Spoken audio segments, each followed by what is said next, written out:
अच्छा एक बात बता आशीष, मुझे तो एक बात बता कि मतलब कोई भी बंदा जो पॉवर्टी से निकलता है, मतलब गरीब है कोई बंदा, उसकी फैमिली, और बहुत ईमानदार बंदा है, ऐसी बात नहीं है, सब कुछ है, वो ग्रेजुअली लाइफ के अंदर जैसे जैसे तरक्की करता जाता है, सब चीज़ें उसकी मतलब वो कमाता जाता है, चीज़ें एक स्टेप के बाद दूसरा स्टेप तय करता जाता है और उसके बाद एक मुकाम पे पहुंच जाता है। वो मुकाम पे पहुंचने के बाद मानने बाद उसने कोर्स ऑफ सक्सेस चेंज कर लिया है, और माने बात वो पॉलिटिक्स में या सिविल सर्विस में या बिजनेस के डिपार्टमेंट में किसी में भी आ गया है वो।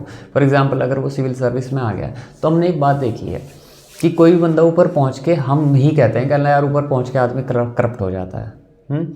और करप्ट होने के बाद मतलब वो जो उसे करना चाहिए, जिस लेवल से वो गया है, वो उस लेवल के लोगों के बारे में नहीं सोचता है। अक्सर ऐसा ही होता है, 90% ऐसा ही होता है।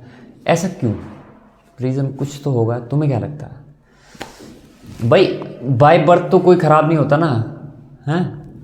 और जो आदमी 17-18 साल की उम्र तक, 20 साल की उम्र तक, 22 साल की उम्र तक अच्छा रहा है, लेकिन एक जब उसे पोस्ट मिल जाती है, इससे क्या बदल जाता है कि उसकी सोचने का हिसाब बदल जाता है, उसका दुनिया को देखने का नज़रिया बदल जाता है, वो चीज़ें और हिसाब से करता है, मतलब वो एकदम कम्प्लीटली चेंज्ड मैन हो जाता है। क्यों, क्या रीज़न है उसका? तुझे क्या लगता है?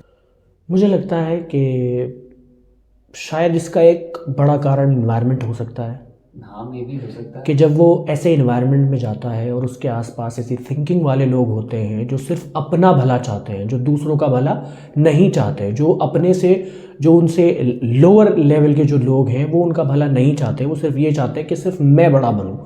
तो जब उनके पास वो थिंकिंग होती है, उस टाइप की थिंकिंग वाले लोग उसके आसपास सारे होते हैं, तो शायद ये एक वजह हो सकती है कि भाई हाँ वो ऐसा हो जाता है जाने के बाद, और वो उसे ये ध्यान नहीं रहता कि मैं किस जगह से आया हूँ।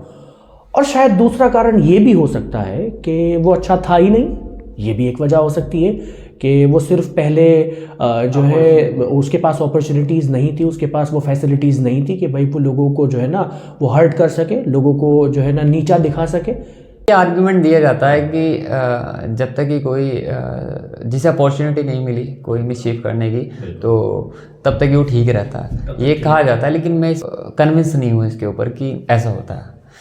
ऐसा भी होता होगा, ऐसी परसेंटेज भी है, लेकिन इसका एक रीज़न है, वो ऐसा क्यों हो जाता है। सबसे बड़ा जो मुझे लगता है, क्या? जब कोई जर्नी शुरू करता है ना सिविल सर्विस में जाने की या पॉलिटिशियन बनने की, या अगर वो अच्छा आदमी है इनिशियल स्टेज पे, तो वो उसके दिल में ये होता है कि मैं चेंज लेके आऊँगा।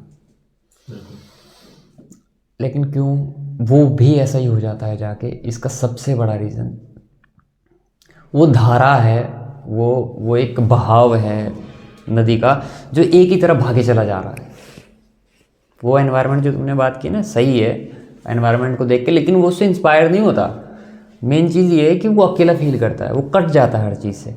जैसे माशरे में भी कोई आदमी अगर जो चीज़ ट्रेडिशन बनी हुई है सोसाइटी में, और उस ट्रेडिशन से हट, उस ट्रेडिशन में कोई बुराई है और वो इतनी महकम और इतनी ठुकी हुई चीज़ है कि वो इतनी डीपली पेनिट्रेट कर गई है कि उससे निकलना बहुत मुश्किल। उसके खिलाफ तुम बात कर दो, वो भी गांव के सरपंच या उसके खिलाफ है, तो तुम लेफ्ट लोन हो जाओगे। और ऐसे ही होता है सिविल सर्विस में भी, पॉलिटिक्स में भी, और फाइनेंशियल डिपार्टमेंट में, बिजनेस डिपार्टमेंट में, कुछ भी तुम कुछ करने जाओगे तो तुम्हें नहीं कर पाओगे कि चीज़ें इतनी ऑर्गेनाइज है कि तुम हिला नहीं पाओगे उसे।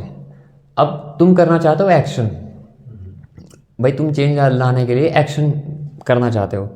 अब एक्शन पे जब रिएक्शन होता है उस डिपार्टमेंट का, वो इतना शदीद होता है, तुम ही कल्प्रिट बन जाते हो, तुम ही साबित कर दिया जाता है कल्प्रिट। तो हाँ, तो अगर रिश्वत का ऑर्गेनाइज फॉर्म चल रहा है ना सिंचाई विभाग में या कोई से भी विभाग में या पोस्ट ऑफिस विभाग में, कहीं में भी, तो वो इतना ऑर्गेनाइज है कि आपको लेने ही होंगे पैसे।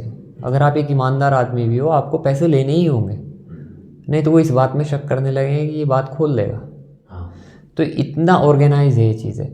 तो इसका मेन रीज़न है कि वो जो धारा और बहाव पूरी तरीके से एक साइड को भाग रहा है। अब सोच, मतलब तुम सोचो 1 लाख लोग एक साइड को भाग रहे हैं और उन्हें कहा जा रहा है कि हम वहाँ जा रहे हैं, उस तरफ, उस मंजिल पे जा रहे हैं।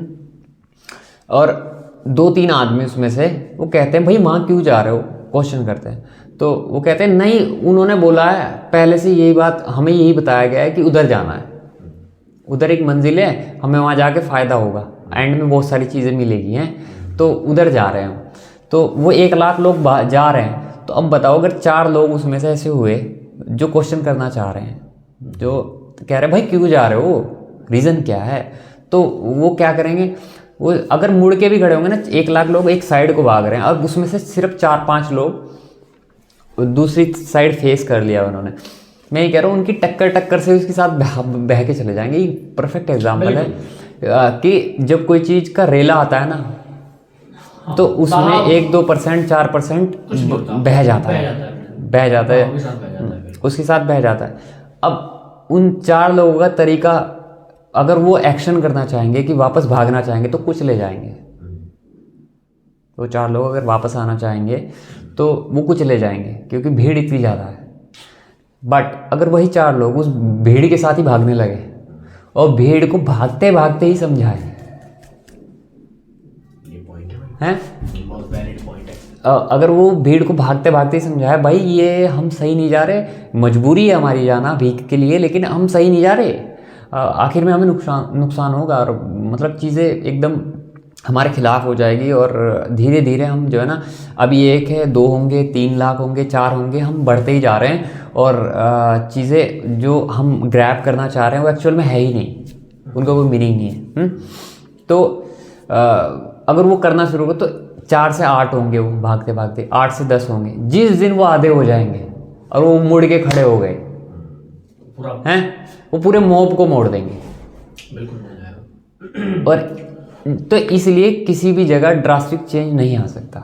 इससे पता चलता है कि कोई भी डिपार्टमेंट हो, अगर फुली करप्ट है या डीपली उसमें कोई चीज़ डीपली रूटेड है, डीपली पेनिट्रेट कर गई है, तो मतलब उसे उस कॉज को इरेडिकेट करने के लिए आपको सालों की मेहनत चाहिए।